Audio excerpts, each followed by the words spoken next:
get it on television, but I'm relieved. I mean, people ask me how I feel now that the show's gone. I generally say I feel like I had a bad rash for 14 years that I just got rid of. Having a film crew kind of following you around and messing with everything you're doing is the thing with me. I mean, Adam loves that kind of stuff, but with me, I'm actually interested in what we were doing. Adam he's in the back. And so I was trying to focus on stuff, and so all the while, everything that you saw, we've got a bunch of camera people that are in my shop taking things out of my drawers and putting them in other drawers where I don't know they are, and it generally was chaos, but we survived, and it's all good now. So a little bit of background. Just a brief view of my life. I grew up on a farm in Indiana on an apple orchard. My mother was a librarian.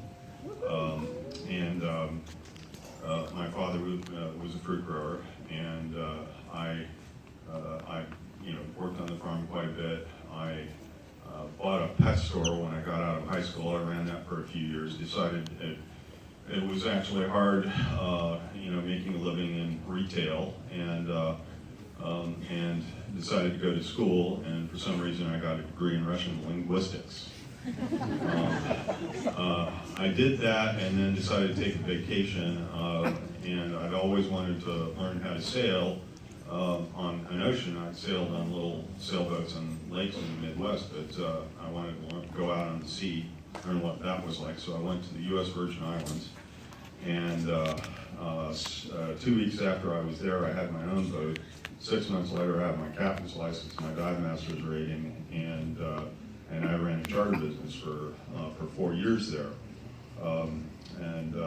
Then, having gotten tired of the routine of taking tourists back and forth, I decided to sail back up to the States with my wife, who worked with me on the boat. She was a dive instructor, and thought carefully about what I wanted to do for a living.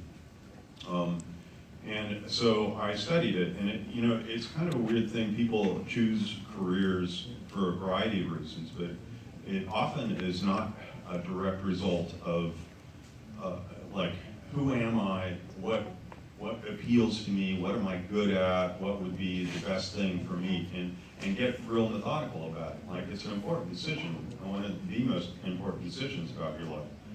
And a lot of times it's just I was working for my uncle, and he gave me a job, and I've been doing that ever since, or something like that. I, at that point, had done enough things that I knew that it just made sense to me that I should study myself. So I made lists. I spent a lot of time at the library, and I researched it. I thought very carefully about it, and what I came up with was special effects, because I had grown tired of the routine of taking tourists out, even though I did understand that it was possible to have a job that was really fun. And so, what was really fun for me, what was not a routine, I wanted something that was creative but also practical, and I made a list of all these things. And so special effects was an ideal choice. I was very hands-on. I would be making things. I'd be working with a variety of materials and processes, a variety of people, and whatever I made with those things, or whatever I made, would end up being used in ways that would reach lots of people in a movie or a commercial or something. And so I methodically went about getting myself a job in the special effects industry, and I did that for 25 years or so before Mythbusters came along. And at that time, that was about 15 years ago now. And as it happened, when I started doing special effects, it was right after Star Wars and all that was happening in San Francisco, which is where we shot the show and where I live now. And there was a lot of activity in the special effects and filmmaking industry there at that time. Now it's all gone. It's all digital. And but fortunately, right about the time that really started to take that turn, I got this call from a producer, an Australian producer, who had interviewed me some years before because I competed in Robot Wars, and I'd made this robot that was just extraordinarily destructive. It was called Blendo, and you know, and I would drive Blendo out into the arena. The opponent would drive out. The opponent would explode, and then they'd ask me to leave because you know, fears of shrapnel hitting the audience, and you know, this happened a couple of years in a row. And as a result, I became kind of notorious, and so, you know, and I show up to these events, and just because it was fun, I'd be there like with a file sharpening Blendo's blades and find out, you know, who I was going up against next, and I'd just stare at him and grin, you know, and it actually worked. They'd start to shake, and you know, so they got all excited. Anyway. Like I said, I was notorious, and this documentary filmmaker at that time was covering this new sport.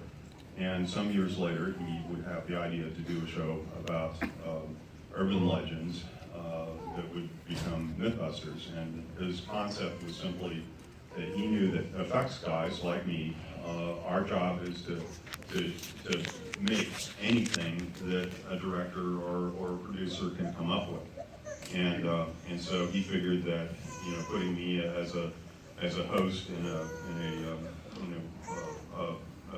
documentary type show would liven things up and provide context, because we build and actually replicate these things about urban legends. And so I pretty much am who I seem to be. I'm not exactly a television host kind of a person.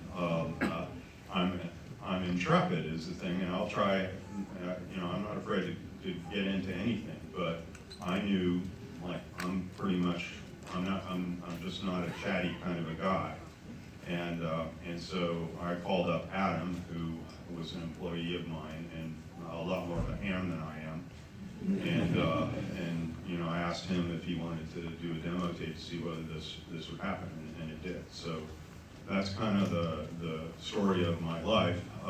At this point, I'm no longer doing filmmaking. I had enough, and I'm ending up working for. I'm doing a lot of work for the Navy. I've got actually designed and start building a ship for the Navy in November.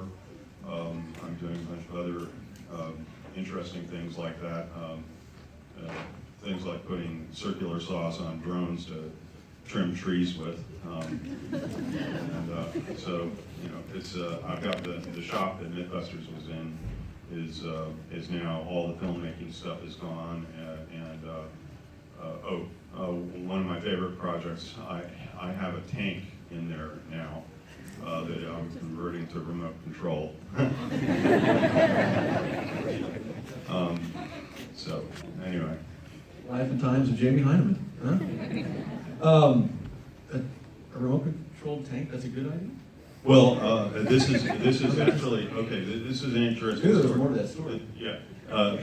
This doesn't have a gun on it. It's made from, what it actually is a variation on an M113 armored personnel carrier. And so this is a thing that soldiers would drive, you know, up to some battlefront, and it's tank treaded and moves like a tank. It's quite fast. They go about 40 miles an hour. And what I'm doing is my attempt at dealing with some of these fires that we're having in the West. I'm putting a 1,000-gallon water tank in the back of it, remote controlled sprayers and things on it. And so this is intended to keep firefighters at a safe distance from a fire. I've been working with CAL FIRE and other and the California governor's office, emergency services director, and others. And you know, the fires that we had out there last year were jumping 1.5 miles just from the heat. And so there's not a lot that you can do with a thing like that. And you pretty much just have to leave and let it do what it's going to do. These things would be, the fun thing about this robot that I'm building is that this is a robot that we're using the tank of water as a heat sink. Water has a tremendous ability to absorb heat. And so the entire interior of this robot is a rainstorm that is running through a heat exchanger in that tank of water. The tank of water is to spray on fire to put it out. But until it gets empty, we're using it as a heat sink. So instead of, you know, melting from the heat, this thing has got this, everything in it is hosed down constantly. So it's a robot with a rainstorm inside. And so we should be able to actually go into a fire and stay there for at least a limited period of time. Things like, eventually those fires, for example, run into a neighborhood, and the firefighters just have to walk away, and they can't do anything. So, and we're in changing resources as far as you know, access to reservoirs for those planes that scoop up water and drop it down. Those are getting thinned out. They're not as available as they were. This is a more surgical thing. We can put a line of these around a neighborhood and create a safe bubble while the fire does its thing and kind of goes on by, if that's all we can do. We may even find that I have larger plans because there were hundreds of thousands of those devices made, and we may be able to put them at strategic locations at National Guard outposts and that kind of thing. And so something like this happens, you can maybe have a mobile fire break that moves along with the fire and as it changes and adapts. And I call that it's kind of like catching a big fish with light tackle. You don't want to do it all at once or you're going to lose.